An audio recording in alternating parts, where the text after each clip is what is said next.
Por que vivemos em uma cultura de extremos, onde o ódio une mais que o amor?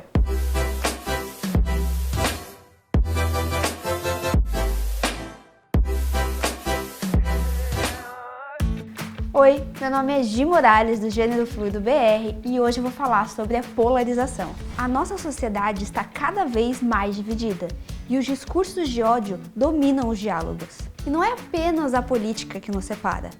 Tudo é uma razão para segregar na nossa sociedade pós-moderna. Para entender melhor esse efeito, é importante analisarmos alguns aspectos da nossa atual cultura. Com a globalização, nos aproximamos cada vez mais de diferentes culturas, o que por um lado pode ser extremamente significativo, como oportunidade de reconhecimento e aprofundamento das diferenças culturais. Mas por outro, cria estereótipos e segregação, que coloca em desafio a convivência, onde afirmação e recusa, reconhecimento e marginalidade estão na base dessa sociedade.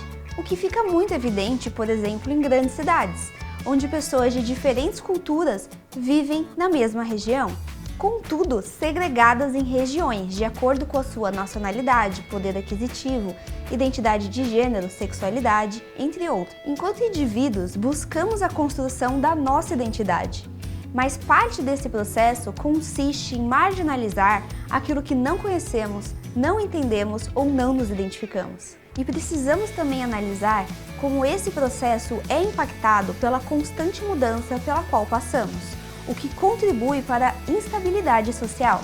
Bauman traz em seu livro Identidade a visão de que os tempos modernos são marcados pela crise das instituições e referências, o que ele chamou de derretimento dos sólidos.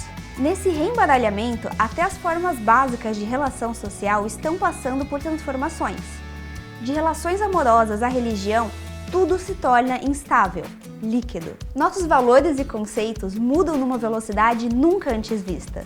Diante dessa realidade, surge uma pergunta central para o nosso processo de identidade. Como ser feliz nesse mundo? O que nos dará felicidade? Família? Religião? Lipovetsky, em sua obra Felicidade Paradoxal, analisa como nesse modelo societário tudo vira mercadoria. O consumismo ocupa um lugar cada vez maior na sociedade, que frustrada busca refúgio numa suposta felicidade proporcionada pelo consumo. A indústria da propaganda conhece bem esses conceitos e os explora com constância. O publicitário e o marqueteiro não vendem margarina, eles vendem o desejo de um café da manhã calmo, tranquilo, em família e com muita fartura, o que a maior parte da população não tem acesso, seja pelo tempo ou pela questão financeira e familiar.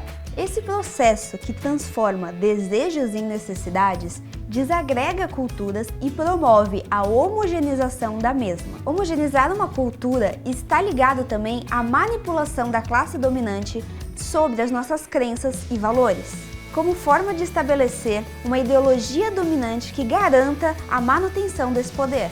Eu vou deixar aqui um vídeo onde eu abordo com mais profundidade esse tema. Então, nesse contexto pós-moderno, instável, globalizado e movido pelo consumismo, o nosso processo identitário também passa por mudanças.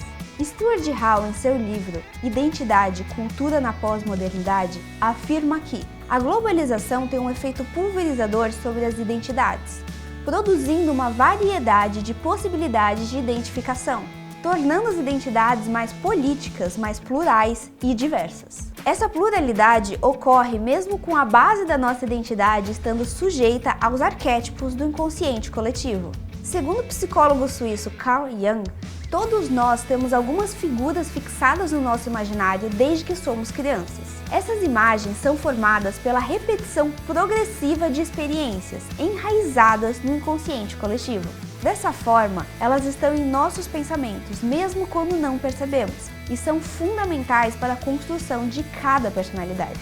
O inconsciente coletivo diz respeito aos desejos em comum a todos os seres humanos, como, por exemplo, pertencer a um grupo, ser independente ou conseguir autorrealização, obter estabilidade ou controle, contar com uma grande habilidade ou correr riscos. Então, as imagens inconscientes expressam esses desejos. O herói, por exemplo, é uma figura conhecida por todas as culturas. Ele expressa o desejo de ter reconhecimento de seu valor para a sociedade, através de um feito extraordinário. Por isso, todas as produções como mitos, contos e filmes repassam esses conceitos para todas as gerações e todas as culturas. Com os influencers, produzimos e projetamos ainda mais essas imagens inconscientes. Buscamos nos assemelhar e por isso consumimos as mesmas marcas e estilo de vida. Se na era digital temos a percepção de que a busca por um assunto em comum nos une como comunidade, a cultura do cancelamento não nos deixa esquecer que parte dessa socialização é feita através do ódio a um inimigo em comum, como é colocado brilhantemente no livro 1984 de George Orwell, onde uma sociedade em constante guerra exerce um ódio por um inimigo que lhes é apresentado e alterado com o tempo. Afinal, não importa quem é esse inimigo, desde que essa figura exista como forma de união maior dos indivíduos. Aterrissando nas questões de gênero e sexualidade, podemos utilizar os conceitos de Foucault, que é um grande nome para os estudos queer. Para Foucault, a socialização é um mecanismo não centralizado, que se exerce através de diversos dispositivos que disciplinam o corpo e a alma. A modernidade para Foucault é uma economia da alma, uma tentativa de aprisionamento do corpo e do pensamento pelos dispositivos disciplinares. Em nossa sociedade, a heterocisnormatividade foi classificada como normal e natural.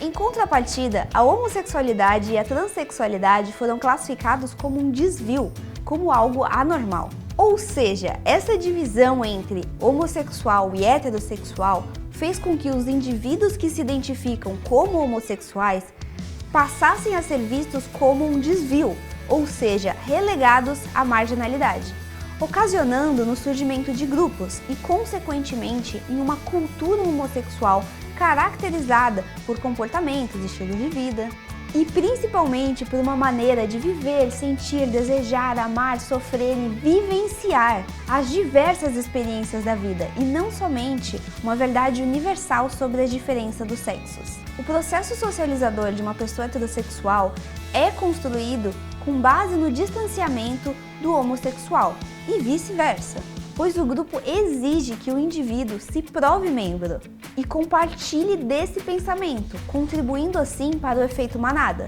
Então, o que odiamos não está necessariamente ligado a algo pessoal.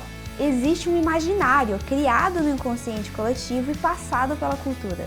E dessa forma, nos tornamos cada vez mais polarizados, sem um equilíbrio entre os extremos.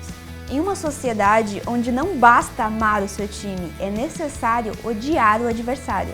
Gostou do vídeo? Então curte, compartilha e se liga no canal que em breve vai ter muito mais conteúdo para você.